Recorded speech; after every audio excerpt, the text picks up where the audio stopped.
Serving southern New Mexico, this is the award-winning KRWG-TV News 22, where news matters. Good evening, everyone. I'm Sam Dates. And I'm Jay Ramirez. The Las Cruces Police Department wants your help in locating a missing 16-year-old Las Cruces girl.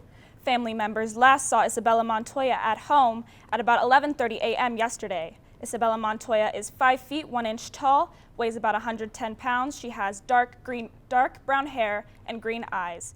She also has a scar above her left eye. Montoya was wearing a black hoodie sweatshirt and black sweatpants. She left the family home with her dog. According to a note she left, Montoya wrote she was heading to Mexico. Anyone with information on Isabella Montoya's whereabouts is asked to call Las Cruces Police at 575-526-0795. Las Cruces School Superintendent Ralph Ramos is resigning from his position. Following several employee grievances and complaints filed against him, Ramos announced his resignation via Facebook this morning. He cites family health issues and external career endeavors as his reasons for resigning. Ramos's final day as superintendent will be April 7th. He says he will then focus on serving as director of the Alpha School for Young Children. A voting rights bill aimed at expanding access to the ballot in New Mexico won state Senate approval. New Mexico is seeing lawmakers advocating for voter protections this year. The bill would provide automatic voter registration at motor vehicle offices and help restore voting rights to felons after release.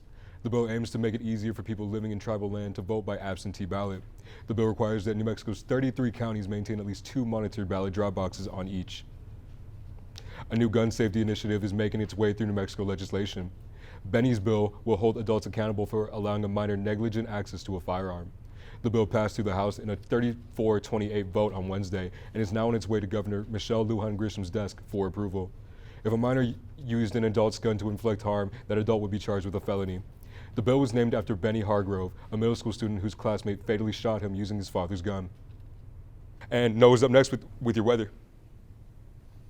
Thanks, Jay. We had a beautiful day here in the city of Las Cruces, and in fact, taking a look at your current conditions just outside, we are currently seeing those partly sunny conditions at around 72 degrees, very spring-like conditions today. We do have those winds blowing out of the desert west-southwest at around 7 miles an hour. Those winds can gust around to 12 to 15, so take your sweater as the evening hours go on into the later evening hours. Humidity at 6% today, so very low amount of moisture in the atmosphere today.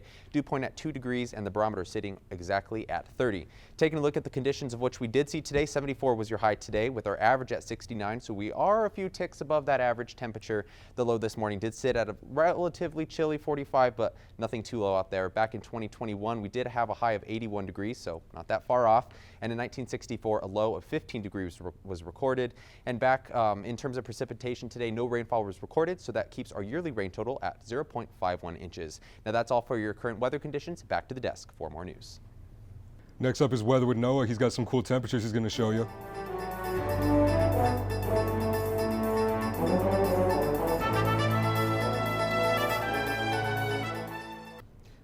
Welcome back. You're watching News 22 Thursday, where news matters. The Mediterranean diet will help you keep healthy, and the Donna Ana Community College has something else to help. From March 20th until the 23rd, the Espina campus will hold a free dental clinic.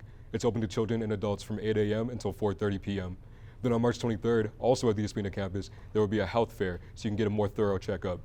On March 24th, there's another health fair at the DACC Gadsden campus in Anthony, New Mexico. All of these events are free.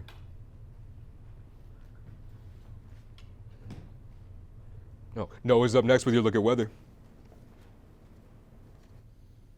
Thanks, Jay. I want to take a look for your first national map. I want to take a look at the state of California. And as we all know, that the state has been seeing a lot of rain and snowfall, especially in the past couple weeks and months. So this map goes up until about Tuesday at around 8 p.m. We can see that atmospheric river is bringing a lot of rain and precipitation to those higher level mountains as snow and rain to the across the entire state. And this will amount to somewhat of a decent amount of snowpack on the already high level snowpack that is in the mountains. We can see in the Mammoth Lakes area, we can see an additional 2 feet of snow in the region, and of course as we move upwards up in the north part of the state, 8 to 12 inches is expected on top of those already incredibly high snow totals, and of course we can see those rain totals amounting well across the entire state. Now, taking a look at the next map, we're going to be taking a look at your drought monitor for the state of California. And I know this is a little bit far from the city of Las Cruces and the state of New Mexico as well, but we can see those conditions due to the amount of rain that the state has. We can see, look at those conditions from February 8th to March 7th. Those conditions improved relatively well, no exceptional or extreme drought in the state. Now, moving it away from California, let's go ahead and take a look at the rain and snow forecast for the lower 48. We can see that there will be a lot of activity, especially in those northern states regions. We can see Colorado getting a decent amount of snowfall and rainfall, and as we move out east, those snow totals will continue to amount over the next 2 days. Now, taking a look at what we can expect for tomorrow in terms of a day planner for the city of Las Cruces, we can see beautiful temperatures all around 55 in the morning, 84 in the afternoon hours with sunny conditions. Now, don't go anywhere. I'll be back with your New Mexico temperatures after the break.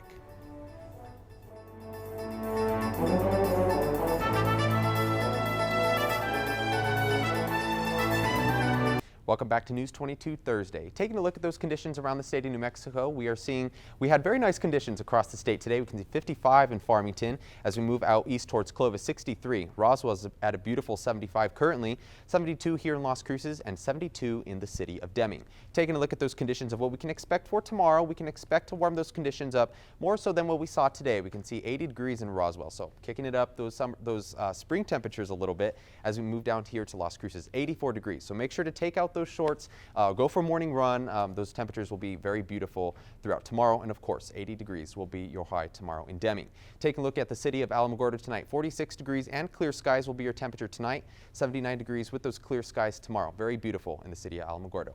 Truth or consequences, 43 degrees tonight with those clear skies, warming it up to 81 degrees tomorrow with those partly cloudy conditions. Over in Silver City, we can expect 39 degrees tonight with those clear skies. 71 tomorrow will be your high. And bringing it back here to the city of the Crosses, 45 degrees will be your low for tonight. Got a little bit ahead of myself there. 84 degrees, sunny conditions will be your high for tomorrow. Now that is all for your New Mexico temperatures. Don't go anywhere. 5-day forecast is at the end of the show. But now back to the desk for more news. If you're looking for a unique way of displaying your plants, there's a group of students here at NMSU to show you how. The students are part of the university floral team, and the technique is called kokedama. It's a traditional Japanese way of planting using only mud, moss, and twine. We had made these kokedamas in class before, and we thought that it would just be an idea that other people would enjoy, so we thought we could bring that lesson to them.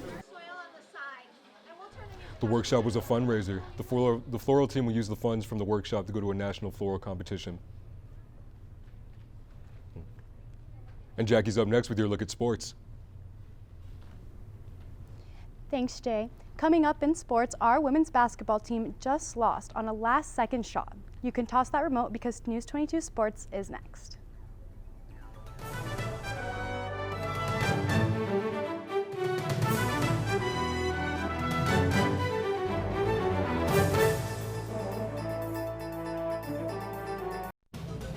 This is KRWG-TV News 22 Sports.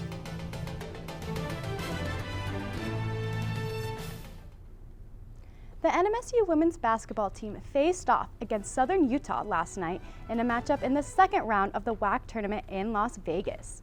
The Aggies went into halftime with a 16-point lead against the Thunderbirds, which would dissolve in the third quarter, being outscored 21-6. In the fourth, the Aggies bounced back, scoring 25 in the third round of the tournament. With seconds left, the Thunderbirds' possession with Sharita Dougherty hitting a miraculous three-pointer to give Southern Utah a chance at playing in March. This gives Southern Utah a clean sweep over the Aggies this season. And still no wins for the Aggie men's baseball team. 10 games and 10 losses as they're having a historically bad start. As the 0-14 record gets closer, the GCU Antelopes stand to be the Aggies' first possible win this season. The Aggies are currently 0-10 and are looking to pick up their first W of the season this weekend. You can catch the game on ESPN+. Spring break? What's that? The women's tennis team has never heard of it. The Aggies are to host UTEP and Weatherford College tomorrow. The doubleheader will begin tomorrow at 10 a.m. to play against the Miners, and again at 2:30 p.m. to play against the Coyotes at the New Mexico State Tennis Center. The boys 5A basketball tournament is almost over, and Las Cruces still has a representative. Organ Mountain is one step closer to the state championship after a close 59-55 win over West Mesa to extend their time in the pit, as they play tonight for a spot in the state title game on Saturday. Saturday, March 4th, was about one man and one man only. His name is Jones, John Bones Jones. He came, he saw, and he conquered. After 3 scandal-filled years outside of the octagon, Jones made his return to the UFC with a move up to the heavyweight division and a submission win over Cyril Gain in under 3 minutes, and another championship victory to his added on his virtually untainted resume. His only loss coming with a technical disqualification and adding fuel to his claim of the greatest UFC fighter in history. And that's all for sports tonight. Join us for more sports and action next week. Still ahead on News 22, Noah will be back to take a look at your 5-day forecast.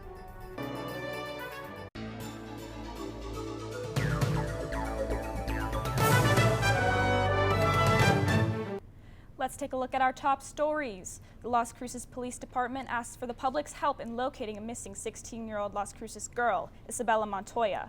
Las Cruces Public Schools Superintendent Ralph Ramos resigned from his position along with LCPS board member Ray Jaramillo. Let's have Noah take a look at that 5-day forecast.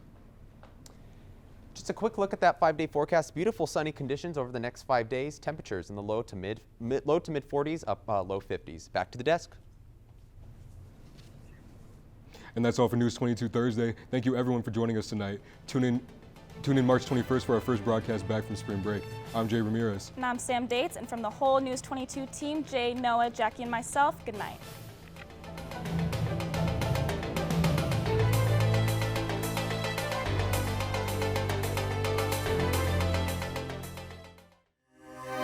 This news brief in Español is brought to you by Noticias22, Spanish language news for southern New Mexico and West Texas. Noticias 22. Buenas tardes, soy Zaira con las breves de hoy. El superintendente de las escuelas públicas de Las Cruces, Ralph Ramos, renunció a su cargo el jueves. La renuncia de Ramos se produce después de que se presentaran varias quejas por parte de varios empleados en su contra. El Consejo Escolar se reunió para discutir este tema, pero no está claro quién presentó las quejas y por qué razón. Ramos dijo que problemas de salud en su familia y a la devoción de la escuela Alpha School for Young Children son las razones por su renuncia. Ramos ha trabajado con esta escuela desde 1995 y recientemente trabajó como director de dicha escuela. Su último día como superintendente será el 7 de abril. Otro miembro, Ray Jaramillo, del Consejo Escolar del Distrito, renunció a su cargo. Jaramillo anunció su renuncia a través de Facebook hoy publicando la carta que envió a sus compañeros la noche anterior con efecto inmediato. La policía requiere ayuda del público para encontrar a una joven que desapareció el día de ayer. Isabela Montoya, de 16 años, fue vista por última vez en su residencia, esto por miembros de su familia. Isabela tiene una altura de 5 pies y tiene un peso de 110 libras. Tiene cabello castaño oscuro, ojos verdes y una cicatriz arriba de su ojo izquierdo. Esto ha sido todo por mi parte. Gracias por estar con nosotros en Noticias 22.